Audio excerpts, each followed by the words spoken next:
Halo, Assalamualaikum. Berjumpa kembali di channel Siwar TV.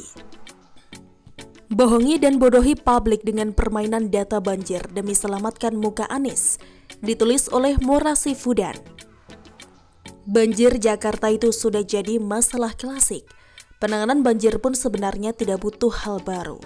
Ahok pernah menyatakan bahwa penanggulangan banjir di DKI sudah ada sejak dari Belanda, yaitu tanggul, pompa, dan pengerukan sungai.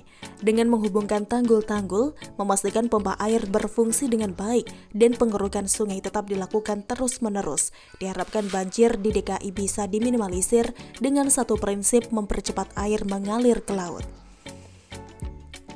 Memang membuat DKI tanpa banjir tidak mungkin karena berbagai sebab.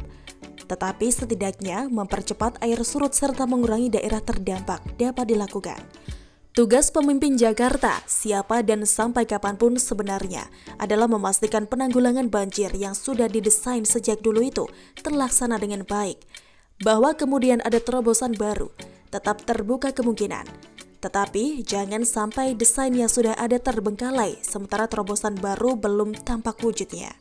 Dari gubernur-gubernur sebelumnya, banjir tetap menjadi persoalan pelik Jakarta. Kenapa?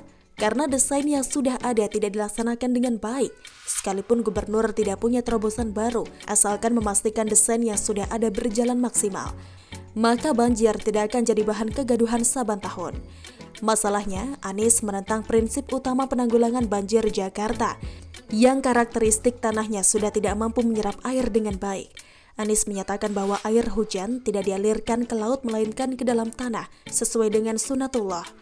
Inilah awal dari kontroversi, sebab kalau demikian gubernur-gubernur sebelumnya melanggar sunatullah dan salah pada saat yang sama. Apa solusi dari Anies? Naturalisasi dan sumur resapan. Program ini program yang bagus, tapi bukan untuk Jakarta, sebab sungai di Jakarta sudah menyempit dan tanahnya juga sudah tidak mampu menyerap air hujan dengan intensitas yang sangat tinggi. Pun demikian, Anies punya program yang beda sendiri. Kalau dilaksanakan dengan baik dan kelihatan wujudnya, sebenarnya tidak jadi soal. Masalahnya, naturalisasinya tidak tampak wujudnya dan sumur resapannya pun tidak tercapai target. Sementara banjir tidak bisa diminta menunggu program itu sampai selesai. Program penanggulangan banjir sebelumnya diharamkan, sementara programnya sendiri tidak jalan. Apa manusia seperti Anies masih harus dibela? Atau suruh saja dia minum semua air banjir itu sampai habis? Yang lebih jahat lagi sebenarnya bukanlah program yang tidak jalan, melainkan Pemprov DKI dengan segala cara mencoba melindungi Anies agar tampak lebih baik dari gubernur sebelumnya, dan keburukannya tertutupi dengan cara memanipulasi data. Kebohongan dan pembodohan ini dipertontonkan melalui media sosial. Persiapan menghadapi banjir di Jakarta dilakukan dengan matang agar meminimalkan risiko. Tahun ini jumlah RW yang tergenang berkurang dibandingkan tahun-tahun sebelumnya. Luas wilayah genangan dan banjir juga berkurang. Silakan bandingkan dengan data di bawah ini yang dilansir dari Kompas. Sebelum kita bahas soal manipulasi data tersebut, perlu Anda ketahui bahwa banjir Jakarta terparah terjadi pada tanggal 20 Februari 2021 sementara ini. Sebelumnya juga pernah dicatat bahwa Pemprov DKI mengklaim sudah berhasil mengatasi banjir di wilayahnya. Apa yang salah dengan data tersebut? Perbandingan data per tahun dan per tanggal.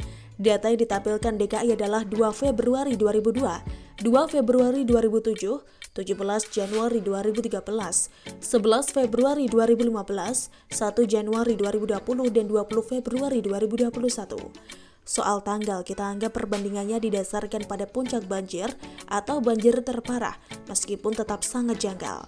Soal tahunlah yang sangat aneh.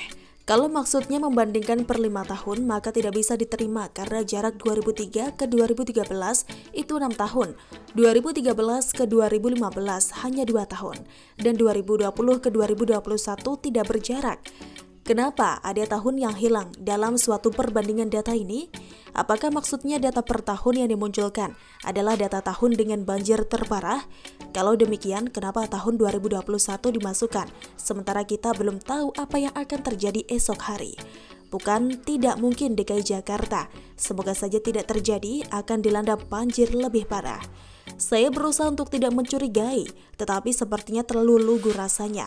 Percaya saja dengan data ganjil seperti itu. Sebab hampir saja Pemprov DKI mampu mengelabui publik jika tidak ada data perbandingan dari Kompas yang menunjukkan betapa tahun 2020 ternyata dampak banjir di Jakarta mengalami kemunduran yang sangat parah bila dibandingkan dengan data tahun 2017, di mana jumlah pengungsi 2020 mencapai 36.000, sementara 2017 hanya 9.000 jiwa. Maka sebaiknya DKI jangan memanipulasi data demi menunjukkan keberhasilan. Cara seperti ini sangat licik dan jahat, sebab datanya benar dan real, tetapi cara menyampaikannya yang menggiring opini bahwa DKI berhasil meminimalisir banjir. Padahal faktanya tidak demikian. Saya tidak senang Jakarta dilanda banjir. Andai Anies mampu mengatasi banjir, pasti saya akan apresiasi. Tetapi jangan membohongi dan membodohi publik agar kelihatan berhasil, sementara pada kenyataannya banyak warga menjerit. Itu jahat dan licik, Tuhan tidak suka. Kemarin mengklaim mampu atasi banjir, sekarang banjir parah, mau bilang apa lagi? Kemarin bilang salah satu RW sudah terbebas banjir setelah sekian tahun menjadi langganan banjir dan pakai testimoni seorang warga pula. Setelah RW itu sekarang banjir setinggi hampir 3-5 meter. Mau bilang apa lagi? Kasusnya sama saja dengan foto gunung pindah ke DKI beberapa waktu lalu. Proses editing foto sudah biasa dalam hal fotografi, tapi menjadi menyesatkan ketika foto jernih hasil editing diklaim sebagai bukti udara Jakarta yang bersih. Ini jelas menyesatkan. Yang seperti ini sudah berulang berkali-kali hanya demi diakui mampu memperbaiki Jakarta. Mau sampai kapan? Salam dari rakyat jelata. Bagaimana menurut Anda? Silakan tulis komen Anda di kolom komentar. Jangan lupa untuk like, subscribe, dan share. Siwar TV pamit. Wassalamualaikum warahmatullahi wabarakatuh.